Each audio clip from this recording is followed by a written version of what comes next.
আসসালামু আলাইকুম রহমতুল্লাহ। প্রিয় দিনদার ইমানদার পরহেজগার মুমিন মুত্তাকি মুসলমান ভাই বোনেরা, আজ আমি আপনাদের সম্মুখে আপনাদের সামনে কোরআন শরীফ পড়ার ফজিলত সম্পর্কে নবী মুহাম্মদ আরবি সাল্লাল্লাহু তাআলা আলাইহি ওয়াসাল্লামের অসংখ্য অজস্র বাণী সমূহের মধ্য থেকে 3টি বাণী পেশ করব।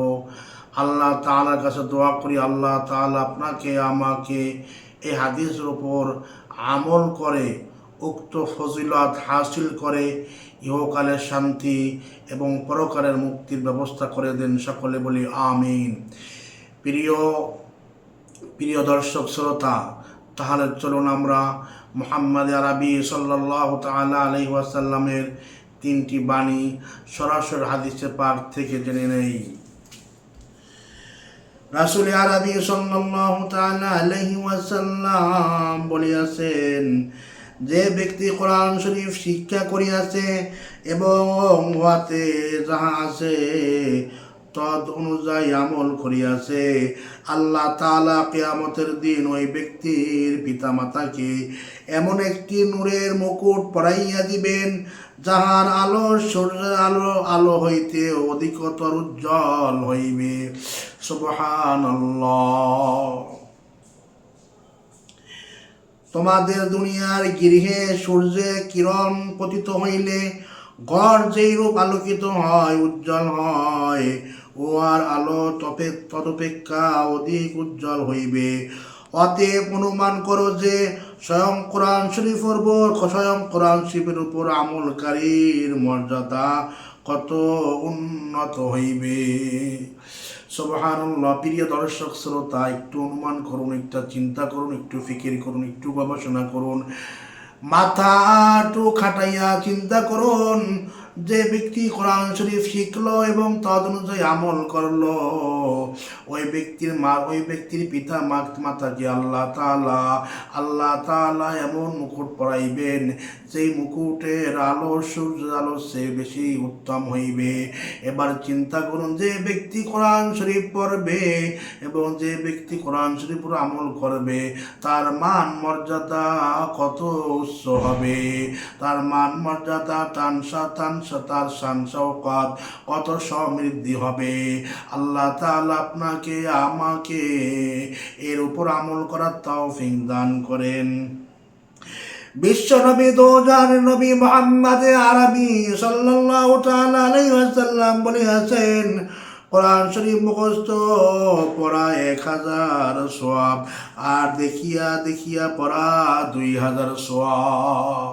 ও আমার প্রাণের দর্শক শ্রোতা, আমরা যারা কোরআনের হাফেজে কোরআন হইতে পারি নাই, আমরা যারা গায়রে হাফিজ আছি, কোরআন শরীফ ঠেকিয়া পড়ি, কষ্ট হয় পড়তে, তাদের ব্যাপারে মুহাম্মদ আরবি সাল্লাল্লাহু তাআলা আলাইহি ওয়াসাল্লাম বলেছেন, উক্ত ব্যক্তিরা ডাবল সওয়াব পাবে। অর্থাৎ যারা কোরআন শরীফ মুখস্থ করে, তারা যদি 1 হরফের বিনিময়ে 1টি সওয়াব পায়, আর যারা কষ্ট করিয়া দেখিয়া ঠেলিয়া পড়ে, ধাক্কাইয়া পড়ে, তাদের ডাবল সওয়াব হবে। তাই আমাদের উচিত হচ্ছে দৈনন্দিন একটি আয়াত হলেও কোরআন শরীফের অর্থ সহ তেলাওয়াত করা। মুহাম্মদ আরবি আরো কি বলেন শুনুন। প্রিয় দর্শক শ্রোতা, আপনার নবী আমার নবী আরব আজমের নবী দোজানের বাদশাহ মুহাম্মদ সাল্লাল্লাহু আলাইহি ওয়াসাল্লাম বলিয়াছেন, যে ব্যক্তি কোরআন শরীফ পড়িবে এবং তার হেফজ করিবে এবং তার হালাল কৃতকে হালাল, হারাম কৃতকে হারাম জানিয়া চলিবে, কোরআন শরীফের কোনো আকীদা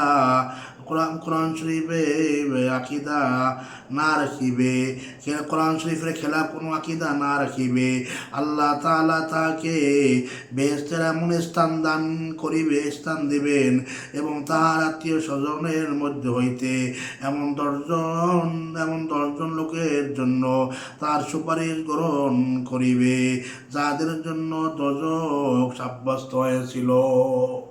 সুবহানাল্লাহ। প্রিয় দর্শক শ্রোতা, আমি আবার হাদিসটি আবার বলছি, যে ব্যক্তি কোরআন শরীফ মুখস্থ করিবে এবং এর উপর আমল করিবে, হালালকে হারাম মনে করিবে, হারামকে হারাম মনে করিবে, কোরআন শরীফের খেলাফ কোনো কাজ করিবে না, আল্লাহ তাআলা তাকে এমন জান্নাত দেবেন যে জান্নাতে সে প্রবেশ করবে এবং এমন মর্তবা তাকে দান করবেন, এমন মান মর্যাদাকে দান করবেন যে মান মর্যাদার উসিলায় এমন 10 জন লোককে সে সুপারিশ করে ওসিয়ত করে জান্নাতে নিয়ে যাইবেন, যে 10 জনের পর জাহান্নাম ওয়াজিব ছিল। আল্লাহু আকবার, আল্লাহু আকবার। প্রিয় দোস্ত বুজুর্গ, যাদের সন্তান হয়েছে, যাদের সন্তানের পিতা মাতা হয়েছেন, সন্তানদেরকে কোরআন শরীফের তালিম দিন, কোরআন শরীফের শিক্ষা দিন, কোরআনের মহব্বত অন্তরে ঢুকাইয়া দিন, আর নিজেরাও কোরআনের উপর আমল করার চেষ্টা করুন। আল্লাহ তাআলা রাসূলের এই সমস্ত কথা মিথ্যা নহে, কিয়ামত হবে সত্য, হাসর হবে মিশান হবে সত্য। ও আল্লাহ পাকের বান্দা বান্দিরা, যেই 3টা হাদিস আপনাদের সামনে আমি পেশ করলাম, আল্লাহ তাআলা সর্বপ্রথম এর উপর আমাকে আমল করার তৌফিক দান করেন, আমাদের পিতা মাতাকে উক্ত হাদিসের বর্ণনা মোতাবেক সেই মাকাম স্থান করার তৌফিক দান করেন। প্রিয় দর্শক শ্রোতা, কথা দীর্ঘায়িত করব না, আমি অদমের জন্য দোয়া করবেন। আমি অদমের জন্য ডায়ালিসিস রোগী, কিডনি রোগী আক্রান্ত। 14 ফেব্রুয়ারি 2024 সাল থেকে অদ্যাবধি পর্যন্ত ডায়ালিসিস নিয়ে আসি, আমি অদমের জন্য দোয়া করবেন। আপনাদের জন্য আমি দোয়া করি, আল্লাহ তাআলা আপনাদেরকে দুনিয়ার আপদ বিপদ থেকে, বালা মুসিবত থেকে হেফাজত করেন। আমিন আমিন। আসসালামু আলাইকুম ওয়া রাহমাতুল্লাহ।